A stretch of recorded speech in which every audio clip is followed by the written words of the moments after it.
Welcome everyone. Today finds me in Seattle's SeaTac Airport, and today was a day of what you might call perfect storm. I missed my connection, and anything that happened this morning, any one thing would have probably changed that. So let me tell you my story, and maybe you'll have some takeaways from it.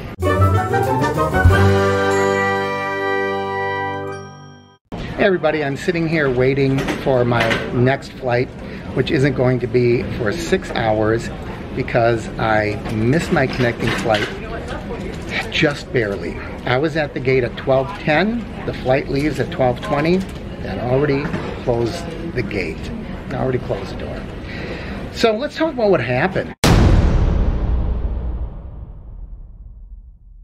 I started out in Victoria, British Columbia this morning. I'm flying on Alaskan Airlines, and there was a delay with my originating flight with a departure. They blamed the delay on SeaTac. Apparently the plane was coming from SeaTac, or there were backups for landing, I don't know. But they said that here in Seattle there was fog, and so that was cause of the delay. So my initial flight was supposed to leave at 9:05, was rescheduled for, I think it was 10:20. We might have got out a little earlier than that. Typically an hour isn't that bad, but I had my fingers crossed. I thought, yeah, I can probably still make it. When we first got off the plane, we had to sit on the tarmac and wait for a bus to arrive. And the bus had to take us from the plane. Everyone had to get off the plane. Everyone, of course, hops up. They think they're going to be the first ones off because they all have a connection. Didn't do any good.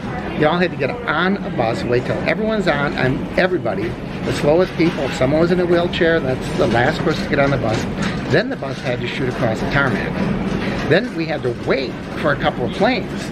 So this is where the bus was driving, and we literally had to wait for planes to pass in front of us. If one plane hadn't been there, we might have crossed and saved 5-6 minutes. Anyway, I know I'm taking this out of order, but we get off the plane, we wait. We get on a bus, we wait. The bus lets us off. We have to do a lot of walking to immigration or customs, we wait. Now here's the issue, and it really depends when you're flying internationally. And make no mistake about it, between Canada and the US, that's an international flight. So you have to do all the things with customs and, you know, immigration and all that. So in some airports, depending on your originating airport, like Toronto, for example, you go through US Customs in Toronto. And then it's very quickly, you get on your plane, and when you get off, you're just in the US. It's like any other domestic flight, pretty much. Well, that's not the case with Victoria. So we got on the plane, and when we got off, we had to do a number of things. First, we had to have our passports all checked, and we had to be cleared, be allowed into the US. The line was incredibly long.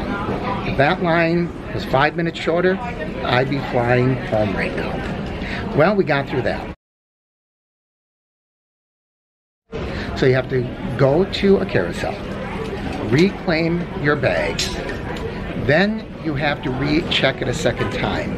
Then you have to wait in line again to recheck your bag, and then you have to go through TSA all over again. And they don't really care when it's an international connection like this. If you have TSA pre-check, shoes go off, everything comes out of your bag. Okay, I still have my fingers crossed. I'm thinking I can still make this. We're waiting, long line through security, waiting to go through metal detector, all that. We get on the other side, I'm seeing, okay, there's a train here. I still might be able to make it taking that shuttle.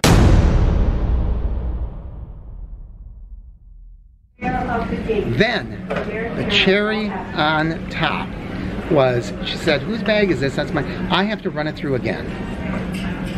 I have no idea why. I had taken everything out of there except my jacket and a camera. That's it. The camera I'm using. So I had to wait. If that hadn't happened, I'd probably be flying home right now. And then the bag comes off the other end, and then he has to take it and open it up and go through it, open every little nook and cranny on my camera case. Now, I'm going to show you my camera case. There's two little sections there. He had to open this up. He had to open this little bag up, unzip the whole thing. Then when he's done, he takes his time putting it all back, putting the case back in my luggage, zipping up my luggage. When that comes off, I have to load it all back up again and put my computer and everything back in there that I had to take out.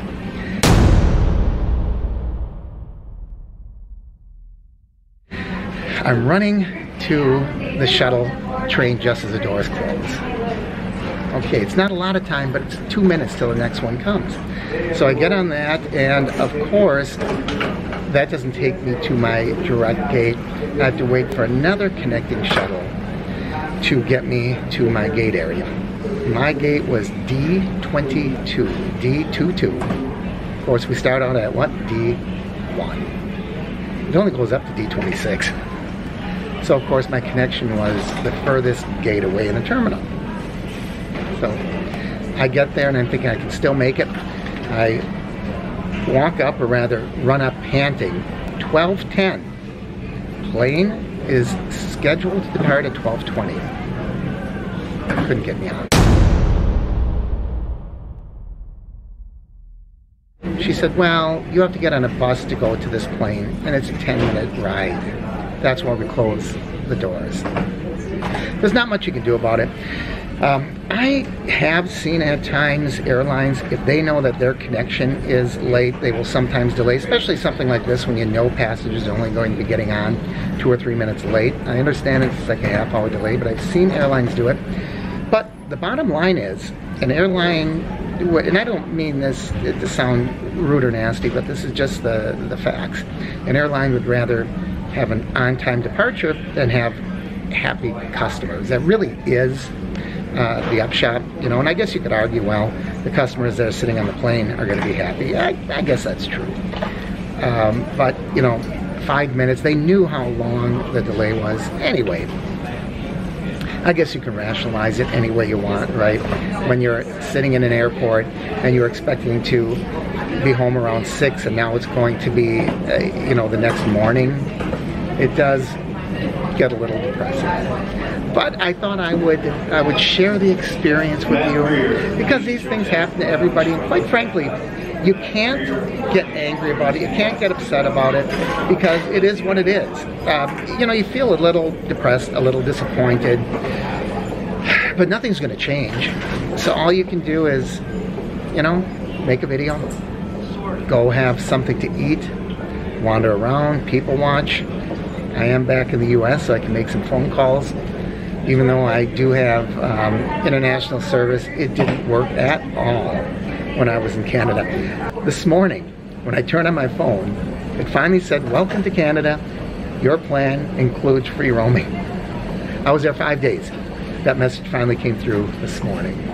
So, like I said, it was just a perfect storm. Any one of those things, if it would have landed at a gate instead of needing a bus, if the bus wouldn't have had to wait for a plane crossing, it waited a long time, if the line at customs was shorter, if we didn't have to reclaim our bag and recheck our bag, if the security line was shorter, any one of these things, if they hadn't had to run my bag through twice, if I didn't have to wait that extra few minutes for the next shuttle, if my connecting gate wouldn't have been at the end, it would have been at the beginning. Any one of those things, and I would be winging it home right now. But, you know, it is what it is. So, I just thought I'd share that with you, because you should know that all air transportation doesn't go as smoothly as you think. Of course, you know, the next thing I'm concerned about, are my bags going to make it on the plane? I shouldn't even say anything, I might jinx myself, right? So maybe I'll do a follow-up video and I'll talk to you about that. So anyways, I hope that you enjoyed this video sharing my experience. As always, I encourage you to like and share the videos. Leave your comments down below. If you haven't already, please subscribe by clicking my face down there in the corner. And don't forget to ring that bell icon up above. That way you'll know when I post new videos. Thanks for watching, everybody, from SeaTac International Airport in Seattle, Washington.